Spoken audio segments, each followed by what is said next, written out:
freedom of speech, no freedom of music. It's funny that, isn't it? What does that sound like to you?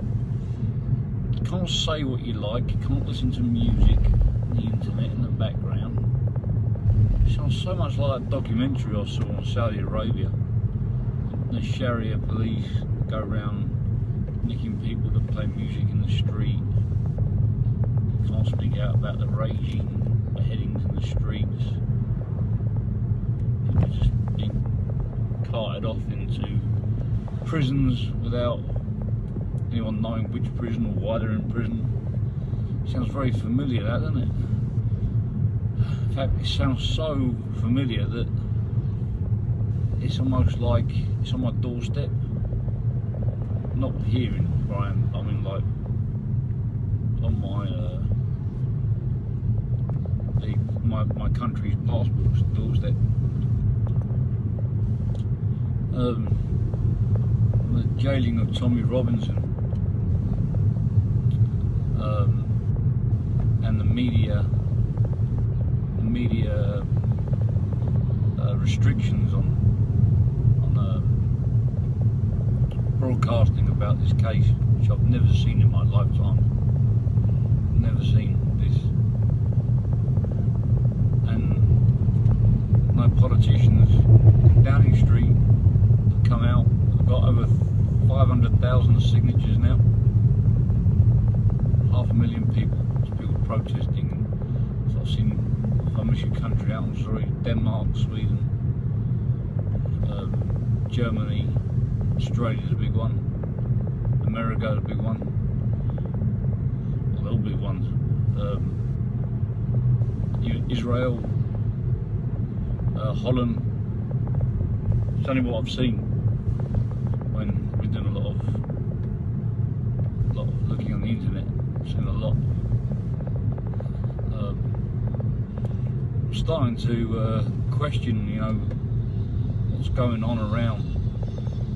A friend of mine who's from Iran, he told me before the housing market crashed that their tactics were to drain the West's money by getting them to spend more and more on the Iraq-Iran war, sorry, the Iraq war, and Afghanistan. Shortly after that, the housing markets crashed. I remember before he said that, a few years, I remember in the first month, or few months of the second Iraq war, we spent over £750 million on it, under Tony Blair. And then after that, years later, the banks crashed, the housing market crashed. The question is, the government's bailed out some of the banks, but who bailed out the governments? Where did the governments borrow the money from? Just wondering whether, was it Qatar? They bailed out Barclays, and they've been indicted for it. And I'm just wondering whether England borrowed money from the same countries like Qatar and Saudi Arabia, and we're in debt to them. Hence another reason why not only the EU can't make our laws. In fact, saying that, maybe we were protected by the EU if that's the case, because the debt would be owed to come from the EU, would have borrowed money from Saudi Arabia, who would have then lent the money to us. Just to guess, I'm only guessing here, it's just assumptions. Whereas if we pull out of Brexit, well, in theory we cancel the debt.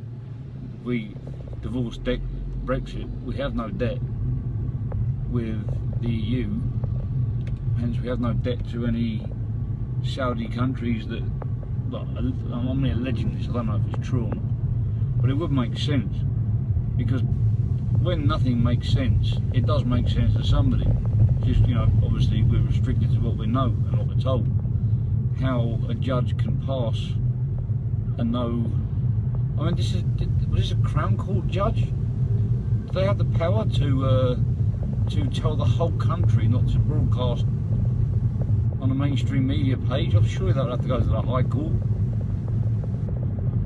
I really don't understand how a Crown, I might be wrong, was it a Crown Court judge? So, I don't understand how a Crown Court judge has got more power than the Prime Minister in the High Court.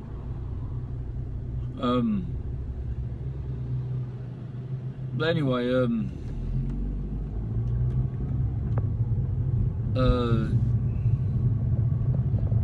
well, Tommy's voice has got louder and louder from around the world because of this. So the efforts to shut him up have backfired. Breach of the peace he was arrested for. Well, it wasn't very peaceful in Westminster the last few days. I think the police are in breach of the peace. So that's what I've been doing since Friday. I've just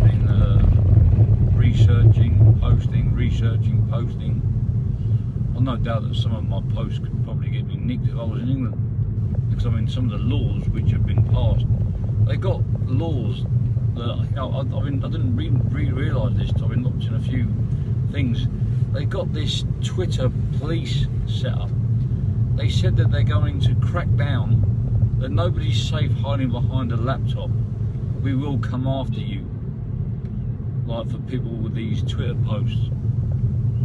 And they even set up a 999 emergency Twitter, hashtag 999 or something like that.